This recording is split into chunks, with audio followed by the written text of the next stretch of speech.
Lezi indaba zehora lokuqala sikwethulela zona bukhoma hekomkhulele SABC eAuckland Park eGoli bukele nazi ezinohlonze emini nje. Ndifilisha bhetele kakhulu because yona into bendiyifuna ukufumana umzimba wakhe bendisazi into bazofumana umzimba ndozufumana mntu. Ndivuya kakhulu ngokumfumana. Usaqhubeka ukuthungathwa kwezidumbu zabafundi okukholakala ukuthi bebehamba ngetekisi elimuke nezikhukhula endaweni yaseDikholini eMthatha eEastern Cape. In my capacity as the head of state, I will be calling a national convention on Friday, the 15th of August 2025. Umengameli wezwe uCyril Ramaphosa usememezela ithimba ehlanganisa abantu abaqhamuka ezinhlakeni ezahlukene nokuyilona elizocaba indlela yaphambili ngezinhlelo zokubamba ingxoxo mayelana nesimo sezwe. There's nobody who's punting for Helen Zille to be the mayoral candidate. Nobody's doing that. There are people, I've said to you, there are people that have applied and there are people who are going to be interviewed. Umholi we-DA eGauteng uSweli Msimang uthi leli qembu alikasithatha isinqumo ngozolimela kwesobumeya eGoli ngemva kokuthi kuvele imibiko ethi umholi wesigungu esiphezulu saleli qembu Helen Zille usigaqele lesi sikhundla. Ukuthola kube kwembukeli ngiyakwamukela ezindabeni zehora lokuqala ezingunqa phambili kanti futhi ke zihamba phambili la ku-SABC 1 Mzansi for sure kanjalo ke na ku-SABC Lehigh. Igama lami nginguDaud Phungula.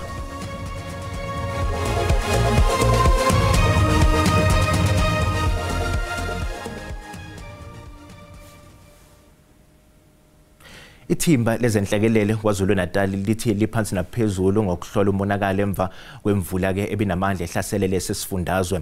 Kubika ukuthi kucekeleke phansi izakhiwo ezingama50 nokuholela ekutheni kukhahlamezeke izakhamuzi ezingama200. Mamnqulunga kafushane nje mhlawumbe mase usichazele nje ukuthi kwenzakaleni ngesikhathi kuhamba uphahle ekhaya.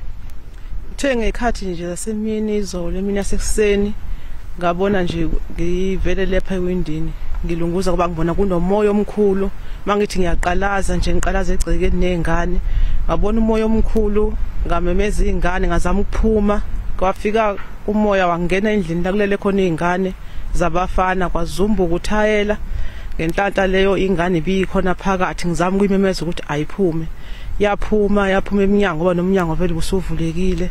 Nomoya onamandla udale umonakalo omkhulu isifunda sethu izolo besibhekene nomoya onamandla imvula ezinamandla kwaphinde kwaba ukukhithika kweqhwa kodwa okudala umonakalo omkhulu yiwona umoya onamandla njengoba uyise ihlahla kwaba futhi nenqalasizinda lena ehambisa ugesi emphakathini yethu.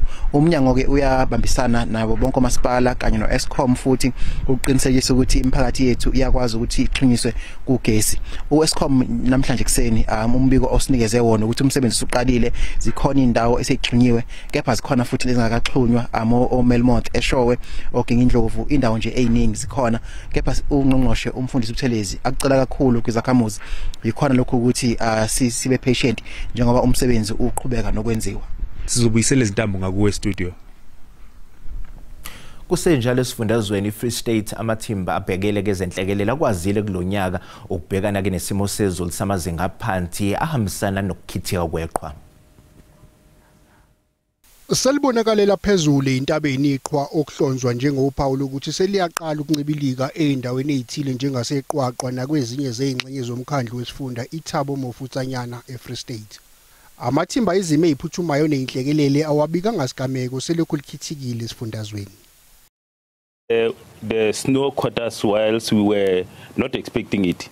In actual fact, the weather services indicated that there will be a snow on Saturday, but in the afternoon. However, it came earlier than that. When we wake up on Saturday, it was already white all over, and we couldn't even activate JOC. We had to rely on our cell phones. So this year we met on the 6th of May to check the state of readiness, the resources and all those stuffs. We also done a dry run to check if should the snow really fall, we'll be able to handle the challenges of the snow. Umthombeni uthi isimo abazoqhubeka nokusiqapha ngelokhozi ngalesikhathi samakhaza asebusika umngozi bomlilo wamadlelo. Just going to dismantle the jog will be continuing, because remember we are talking about a winter whereby there is a challenge of a snow and running fires. So now, since that the issue of the snow is now passed on, we'll be now focusing on possibility of the running felt fires. Izingxenyeni ezinjengaseKokstad KwaZulu-Natal nakhona iqhwaliya ngokuncibilika njengoba ke bengahambeki ku-N2. Abezomgwaqo bexwayiswa abashayeli ngokuthi kuzofanele baqhubeke nokugcina imigomo yomgwaqo.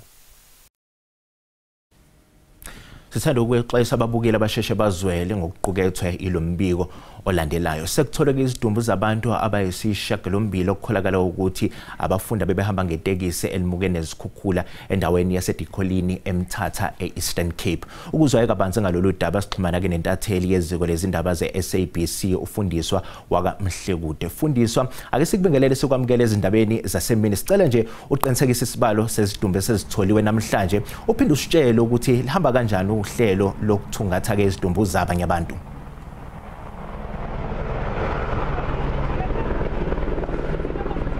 Ngenene Dawuthi liyaqhuba iphulo lokukhangelwa kwabafundi okanye abantu abathe bachaphazeleka zizikhukhula ezithe zachaphazela iMpuma Koloni.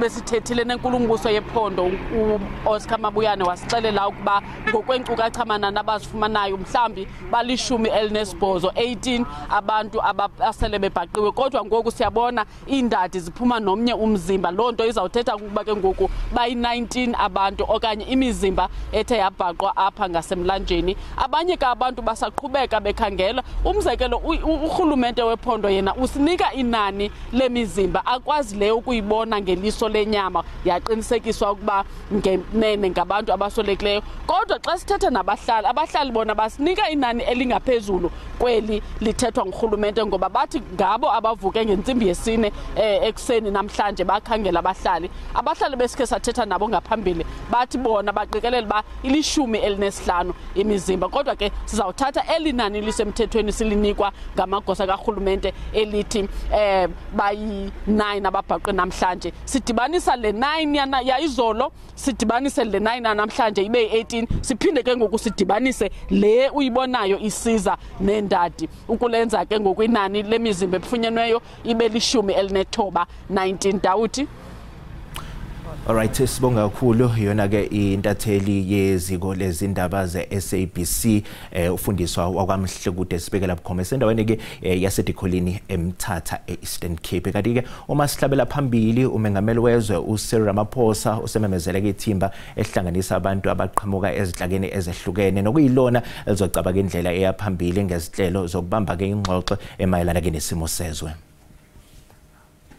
Umengameli uRamaphosa uthi umhlangano wokuqala wenkulumo ngxoxo malungana nesimo sezwe kulindeleke ukuthi usengathe mhla ziyi-15 kuNcwaba.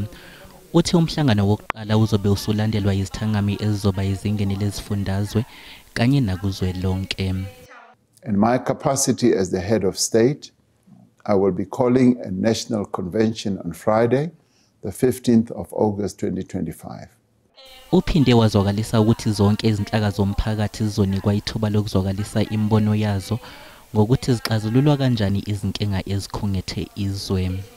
This national convention will represent the diversity of the South African nation.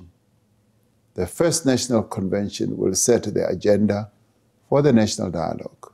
It will be a representative gathering bringing together government, political parties, civil society formations, business, labor, traditional leaders, religious leaders, cultural workers, sports organizations, women, youth, community voices, amongst others. The situation is really bad. You see it in the streets.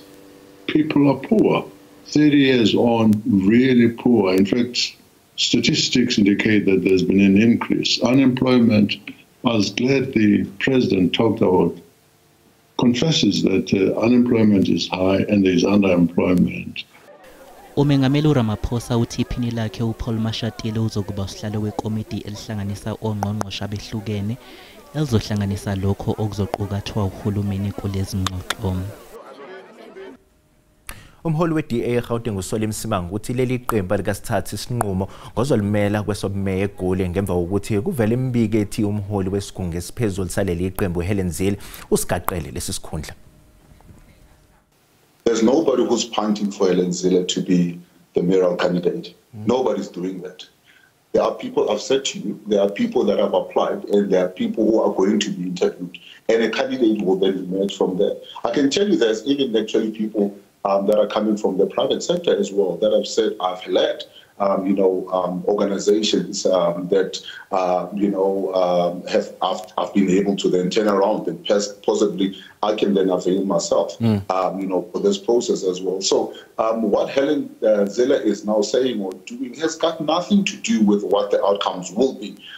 She is using what the party has not prohibited her from doing, and that is making an announcement if she is actually going to stand. Because as far as I know, and I've spoken to her, she hasn't really made up her mind or actually even submitted a nomination, as far as I know, of her standing. Okay. So this is something that I think we are a little bit premature on this particular issue. Been postponed to the 18th is to allow the state to conclude its investigation in respect of the bail application that the accused wants to bring before court. Lihlehliselo kulesithathu lizayi icala lomlisa obhekeleke necala lokubulala intombazane ebineminyaka eyi-14 ulikhona Force eRoodepoort eGoli.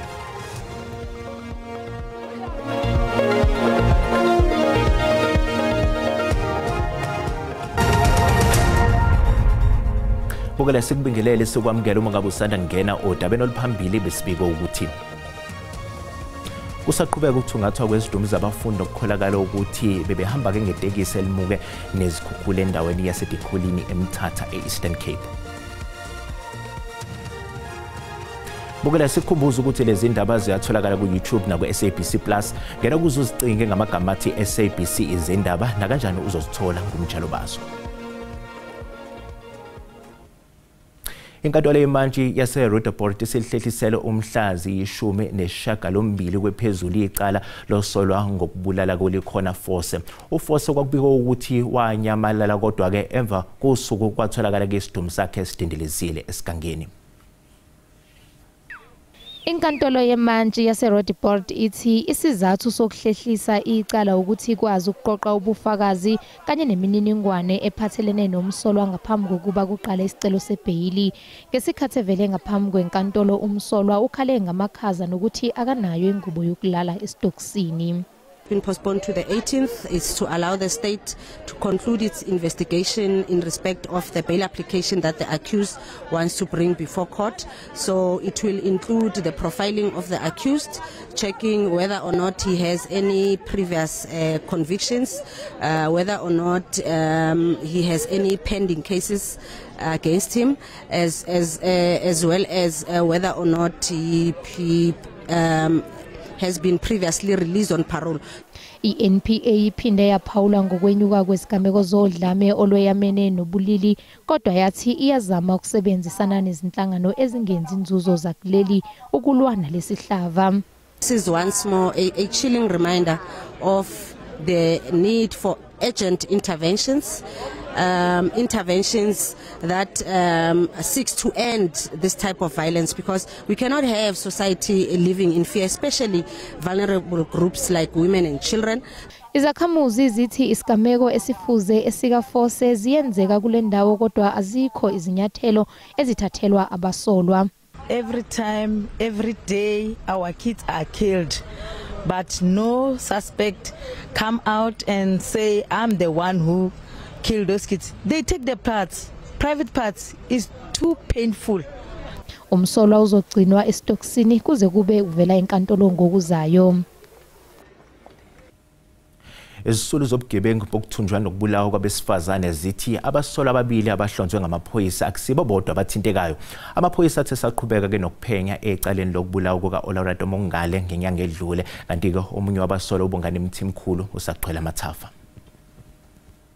Usuku lokuzalwa lwaphinduka iphupho elibi kusale okungelona igama lakhe langempela ochaze wathi wabizelwa ehotela lesi South Beach indoda eyazethula ngomhlengi okungumsola wesibili ecaleni lokubulawa kuka Olorato Mongale.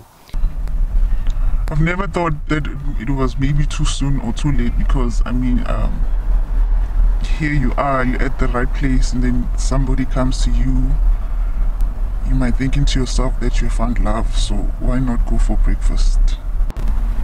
He calls me that I'm outside by the hotels, okay, and then I go outside with my friend. When the car of Mhlengi, when he picked me up, and it's a white Polo, we greet him, hi, how are you? Then that is when my sister took the picture of the number plate because, you know, she's going out. Esinye isisulu esasinde esigamekweni esinodlame esifanayo Candice okungelona igama lakhe langempela uthi yena nomngani wakhe bashelwa ngamadoda amabili olwandle kwakungumthimkhulu noMakhanya. Uthi ngemuva kwaloko banquma ukuhlangana kodwa lamadoda aphoqa ukubalanda nomngani wakhe emakhaya abo. Uthi ngemuva kokungena nje emotweni isimo sashintsha njengoba labasola babakhiphela izibhamu nembese. Makhanya took out a knife and he said to me, "Someone sent us to you." I'm like, who? And then he says, "You owe someone 1K. I said, "I don't owe anyone." And he says, "Sisi, we're not here to play." Uphiko lwezindaba za SABC luhlinzeka amaphoyisa ngamagama abasolwa ababalulwe yilezi sisulu. Iphinde kaNgqongqoshe wezemisebenzi kahulumeni uSihlezekala lusezichithile izitolo zokuthi wacindezela imizamo yokwenziwa kophenyo ngesikhathi esengungqongqoshe walumnyango. Uzikalala unikele ihhovisi lomvikelo womphakathi ukuze kuphenywe indlela aziphatha ngayo ngesikhathi esengungqongqoshe wemisebenzi kahulumeni nenqalasizinda. In the allegations that are made against me, I'm not saying must investigate the media report. There are allegations that I tried to suppress the investigation. And the public protector needs to investigate that question, whether I tried or not. Uphinde wachitha nezinsolo zokubandakanyeka esivumelwaneni sokuqashwa kwesakhiwo esasizoba yehhovisi lesikhwama i-Independent Development Trust. I note with deep concern false insinuation regarding my conduct and actions. There are undertones of an attempt at political smear campaign intended to undermine and discredit my reputation through false narratives. Uphinde wakhuluma ngoZimbini Hill oseqokwe njengosihlalo omusha webhodi le-IDT. uHill wesula kuleli bhodi ngesikhathi uzikalala esangongqongqoshe. Sobe bahlanu abantu asebebulewe kwalimala kabani okuhlanganisa ke nengane ngemva kwezigameko zokudubulana ezenzeke embonini yamatekisi eKapa ke lokushiye abagibeli abaningi besele Dengwane. ICODETA kuyinhlangano yamatekisi ithi isimo siya ngokushuba njengoba amatekisi engenazo izimvumo ezisemthethweni enqamula emzileni yawo. We are so saddened as CODETA because we've lost 4 members and 3 of members are in critical condition in hospital, and that include a commuter, of course. Umkhandlu dolobha waseKapa uthi lesimo siqale phakathi kweCODETA kuyiyona enemvume yomzila kanye nekhatha ukusolakala ukuthi izama ukuthatha umzila wasemfuleni eStrand kanye neSomerset West. Reciprocal violence and forced loading of passengers onto vehicles, and this has escalated tensions now with the resultant violence. And this is why the city consistently impounds taxis. It is to ensure that rogue taxis do not operate on other routes. Bakhongathekile abagibeli elwandle naseNomzamo. Oh, it affected me very badly because yesterday I had to go to Gardens Bay and we had to walk from Nomzamo to here because the Ubers were very scarce, and then when we were here we requested, but it took a while for it to come also. Kusenjalo bezomthetho bayaqhubeka nokuqapha isimo. Bukeleke umhlahlo wesimo sezulu uyalandela emva kwekhefu.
mbukeli usale kahle.